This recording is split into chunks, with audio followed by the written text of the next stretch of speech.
சிவனும் நடராஜரும் ஒன்னா ஆனந்தமா ஆடுற ஆட்டத்தை பார்த்திருக்கீங்களா? நம்ம காட்டுமன்னார் கோயில் சிவன் கோயிலோட வைகாசி தேர் திருவிழாவில தான் அந்த காட்சியை பார்த்தோம். காலையில 5 தேர்களும் வீதி உலா புறப்பட்டு மாலையில நிலைக்கு வந்துரும். தேர் நிலைக்கு வந்ததுக்கு அப்புறம் தான் இப்படி ஒரு அற்புதமான காட்சி நடக்குங்க.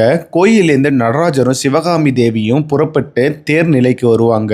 இந்த 10 நாள் திருவிழாவும் தேர் திருவிழாவும் நல்லபடியா முடிஞ்சதால ஒவ்வொரு தேருக்கு முன்னாடி போய் சாமிக்கு நன்றி சொல்லி உள்ள அழைக்கிற மாதிரி காட்சி நடக்கும். ஒவ்வொரு தேருக்கு முன்னாடியும் நடராஜர் போய் தீபாரதனை காட்டி அவங்கள உள்ள அழைக்கிறதா ஒரு ஐதீகம். அப்படி சாமிகளை கோயிலுக்கு அழைச்சிட்டு நடராஜர் உள்ள போகும்போது ஆனந்தமா ஒரு டான்ஸ் ஆடுவாரு பாருங்க, ரொம்பவே சூப்பரா இருக்குங்க. திருவாரூருக்கு எப்படி அஜபா நடனமோ எங்க ஊருக்கு இந்த ஆட்டம் தாங்க ஆனந்தமா இருக்கும் பார்க்கவே.